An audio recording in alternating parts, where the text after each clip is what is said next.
The purple and gold defensive trenches just got a massive reinforcement that could change the way we look at our line of scrimmage this year. For those of us who have spent decades watching the legendary Vikings defenses dominate the North, we know that games are won in the mud and the grit of the interior. This latest move brings a mountain of a man to Minneapolis, and it signals exactly how the front office plans to protect our house against the heavy hitters of the division right now. Eric Johnson II is the newest member of the Minnesota family, and while his name might not be a household staple just yet, his arrival is a calculated piece of the puzzle for Brian Flores. We have been watching the front office work the phones as free agency winds down, and after hosting wideout Jawan Jennings for a visit, they decided to pull the trigger on a 320-pound defensive tackle. This 5-year veteran brings a specific kind of size that this unit has been craving since the draft ended. He stands at 6'4", and he spent his early career with the Indianapolis Colts before a brief stop with the New England Patriots. Brian Flores thrives on having versatile, massive bodies to plug the gaps, and that is exactly where this new addition fits into the scheme. We also have to look at the surrounding cast because this defensive front is undergoing a complete transformation before our eyes. The returning standout Jalen Redmond is already established as a star for us, but the real excitement comes from the high draft picks we just brought in. Caleb Banks and Dominique Orange were our first and third round selections, and they are expected to take over starting roles immediately. When you add a veteran like our newest signing into that mix, it creates a layer of security that we simply did not have last season. Last year, he played in 12 games and showed flashes of being a disruptive force, even if the stat sheet only showed a handful of tackles and quarterback pressures. The real value is in his ability to eat up blocks, so that guys like Levi Drake Rodriguez and Tyrion Ingram Dawkins can fly to the football. We also have Elijah Williams, who was a bright spot as an undrafted free agent, looking to build on a strong rookie campaign.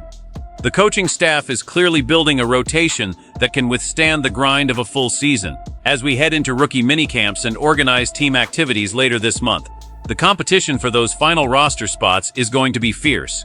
Every snap during the mandatory June sessions will determine who stands in the middle of our defense today.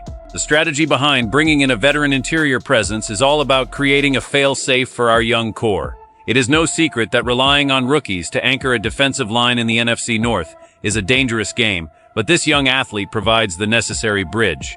He is a player who understands the nuances of the position, having played over 200 snaps in a single season before. His physical profile allows him to hold his ground against double teams, which is a vital skill in a division where teams love to run the ball straight at your heart. When we analyze his playstyle, he isn't necessarily the guy who is going to lead the team in sacks, but he is the guy who makes sure the middle of the field isn't a highway for opposing running backs. Well, Ty, Badia. He is the guy who makes sure the middle of the field isn't a highway for opposing running backs. This kind of blue-collar work is what Vikings fans have appreciated since the days of the Purple People Eaters. This prospect doesn't need to be a superstar to be a success for us because his role is to provide depth and stability. If one of our high-value draft picks struggles to adapt to the speed of the professional game, we now have a reliable backup who can step in without the defense falling apart. The locker room benefits from having someone who has seen different systems in Indy and New England. That experience is invaluable for the development of our younger players who are still learning how to handle the rigors of an NFL schedule. We are looking at a defensive rotation that finally feels deep enough to compete during those cold December games at US Bank Stadium. The addition of this massive interior lineman ensures that the pressure remains on the rookies to earn their keep. It creates a healthy environment where nobody is handed a job just because of where they were drafted.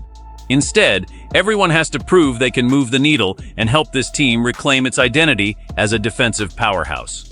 We have seen what happens when our depth is tested and fails, and this move is a direct response to those past heartbreaks we have felt. This move could help them win more games because it addresses the biggest fear every fan has, which is watching a lead slip away because the defense is tired. When you have a rotation of big, strong athletes, you can keep everyone fresh for the fourth quarter. It means our starters won't be gassed when the game is on the line, and that leads to fewer mistakes and more big plays. The direct consequence of this signing is that we are no longer one injury away from a total disaster in the trenches. If one of our main guys goes down, we have a veteran who can fill that space and keep the ship steady. We want to see our team dominate the line of scrimmage, and this is how you build that kind of environment. It is about more than just one player. It is about the ripple effect it has on the entire roster.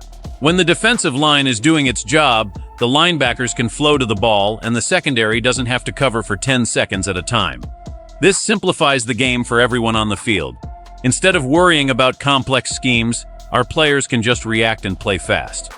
That is when this defense is at its best under the current coaching staff. We are looking for simple outcomes like forcing more punts and getting the ball back to our offense. Every extra possession we get is another chance to score and put pressure on the opponent. This signing might not make national headlines, but it is the kind of move that wins divisions. It shows that the front office is paying attention to the small details that make a big difference over 17 games. We have all seen seasons ruined because a team was too thin in the trenches, but it feels like we are finally learning from those mistakes. This is about building a wall that no one can easily break through. It gives us a sense of security as we look ahead to a schedule filled with tough opponents and very high expectations indeed. The best-case scenario for this defensive unit is a complete resurgence that reminds us of the most feared fronts in our franchise history. If our rookie draft picks play up to their potential and the new veteran additions provide the solid depth we expect, this could be a top 10 defense. We could see a situation where opposing quarterbacks are constantly under pressure and running lanes are non-existent. That would transform our season and make us a legitimate threat in the playoffs. It would mean that the investment in the defensive line has finally paid off in a big way. But if it fails, we could be looking at a very long and frustrating year. If the rookies are not ready for the spotlight and the veterans cannot provide the necessary spark, the middle of our defense will be a liability.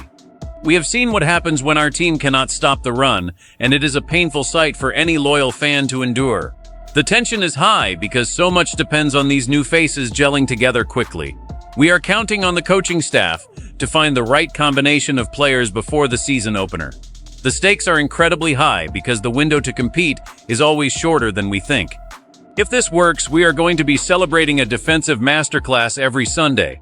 If it does not, we will be left wondering why more wasn't done to address these critical needs. The contrast between these two paths is what makes this offseason so nerve-wracking for all of us. We want to believe that the right pieces are finally in place, but history has taught us to be cautious. Every practice and every preseason game will be a test for this new-look defensive line. We will be watching closely to see if they can handle the pressure and deliver on the promise of this rebuilt roster.